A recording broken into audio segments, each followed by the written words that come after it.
9.74 లక్షల కోట్ల రూపాయలని అప్పు మిగిల్చి వెళ్ళింది మీ ప్రభుత్వమే.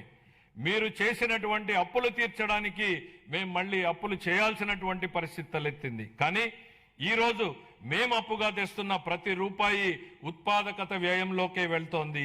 అది రైతులు, మహిళలు, విద్యార్థులు, వృద్ధుల చేతుల్లోకి వెళ్తోంది. గత ప్రభుత్వ నిర్వాకాల వల్ల సకాలంలో జీతాలు కూడా ఇవ్వలేని దుస్థితి నుండి ఇప్పుడు మా ప్రభుత్వం సమర్థ పాలనా విధానాలతో ఆర్థిక సుస్థిరత దిశగా అడుగులు వేస్తోంది. ఖర్చులు తగ్గించుకొని, వనరులు పెంచుకొని ఆర్థిక స్థిరత్వం దిశగా ప్రయాణం చేస్తోంది. సంక్షోభంలో ఉన్న రాష్ట్రాన్ని ఆకాంక్షల సాకారం దిశగా నడిపిస్తున్నాం. మా అభివృద్ధి వ్యూహంలో అత్యంత కీలకమైనటువంటిది సాగునీటి రంగానికి బడ్జెట్ అధిక ప్రాధాన్యతనిస్తోంది. మనం నిల్వ చేసే ప్రతి నీటి బొట్టు, పునరుద్ధరించే ప్రతి కాలువ, సాగునీరు అందించే ప్రతి ఎకరం ప్రజల జీవితాల్ని మారుస్తాయని బలంగా విశ్వసించే ప్రభుత్వం మాది. వాతావరణ మార్పులు, వర్షపాతంలో అనూహ్యమైనటువంటి హెచ్చుతగ్గులు వంటివి ఋతుపవనాలపై పూర్తిగా భరోసా ఉండలేని పరిస్థితులు కల్పిస్తున్నాయి. అందుకే నీటి నిల్వ, సమర్థ పంపిణీపై ఎక్కువ దృష్టి పెట్టాం. కేవలం ప్రాజెక్టులు కడితే సరిపోదు. భవిష్యత్ తరాలకు దీర్ఘకాలిక నీటి భద్రతను కల్పించేలా మన విధానాలు ఉండాలన్నది మా లక్ష్యం. గత ప్రభుత్వం ప్రజల నిజమైన అవసరాల్ని అర్థం చేసుకోలేదు. బిల్లులు చెల్లించకపోవడం, అధ్వాన్న నిర్వహణ వల్ల సాగునీటి ప్రాజెక్టులు ఎక్కడివక్కడ నిలిచిపోయాయి.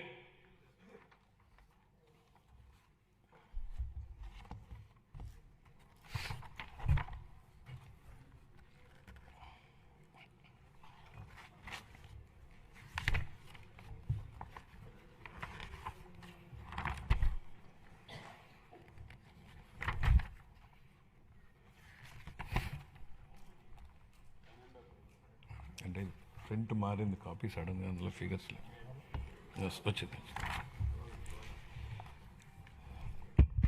సంకల్పం ఉన్న చోట సాధనకు మార్గం ఉంటుంది.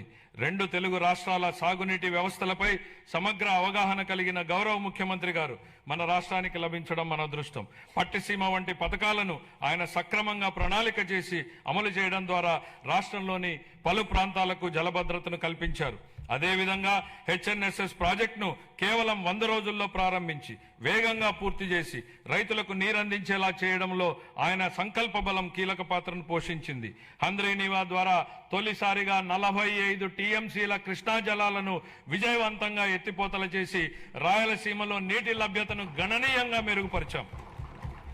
పోలవరం ప్రాజెక్టు విషయంలో పెండింగ్ ఉన్న 5,000 కోట్ల రూపాయల బిల్లుల్ని చెల్లించి పనులను వేగవంతం చేశాం. డయాఫ్రామ్ గోడ నిర్మాణం ఇప్పటికే 91% పూర్తయింది. మొత్తం ప్రాజెక్టు పురోగతి 60% దాటింది.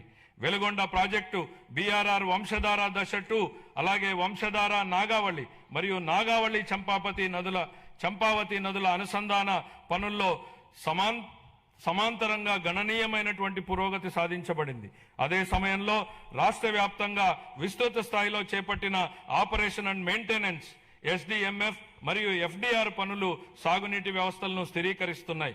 5 ఏళ్ల విరామం అనంతరం మొత్తం 6,047 నీటి వినియోగదారుల సంఘాలను ప్రజాస్వామ్య పద్ధతిలో పునరుద్ధరించడం ద్వారా సాగునీటి నిర్వహణలో రైతుల భాగస్వామ్యానికి మళ్లీ బలోపేతం చేశాం.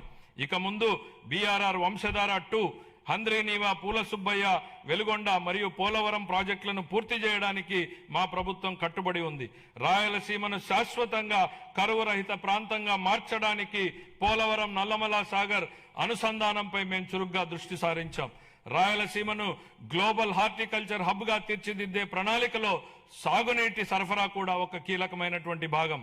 2026-27 ఆర్థిక సంవత్సరానికి గాను జలవనరుల శాఖకు 18,224 కోట్ల రూపాయల కేటాయింపును ప్రతిపాదిస్తున్నాను. వ్యవసాయం, పశు సంవర్ధక, ఉద్యానవనం, మత్స్య సహకార రంగాలు. వ్యవసాయం గాడి తప్పితే మిగతా ఏ రంగానికి సక్రమంగా నడిచే అవకాశం ఉండదు అన్న ఎంఎస్ స్వామినాథన్ గారి సూక్తిని గుర్తు చేస్తున్నాను అధ్యక్ష.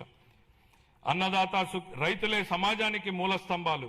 వారు పండించే ఆహారమే ప్రతి కుటుంబానికి మూలాధారం. అందువల్ల రైతుల సంక్షేమమే మా ప్రభుత్వానికి అత్యున్నత ప్రాధాన్యం. అన్నదాత సుఖీభవ, పిఎం కిసాన్ పథకం కింద 2025-26 ఆర్థిక సంవత్సరంలో 46.86 లక్షల రైతు కుటుంబాలకు 20,000 రూపాయలు చొప్పున పెంచిన ఆర్థిక సహాయాన్ని అందిస్తూ మొత్తం 6,600 కోట్లను విడుదల చేశాం. కొత్తగా అమలు చేసిన జీఎస్టీ 2.0 సంస్కరణల ద్వారా వ్యవసాయం మరియు అనుబంధ రంగాలకు సంబంధించిన ఉత్పత్తులు, వ్యవసాయ పరికరాలు, ట్రాక్టర్లపై పన్నుల భారం గణనీయంగా తగ్గించబడింది. దీనివల్ల రైతులకు ప్రత్యక్షంగా లాభం చేకూరుతుంది. పశు సంపదకు పొంచి ఉన్న ఆరోగ్యపరమైనటువంటి ప్రమాదాలను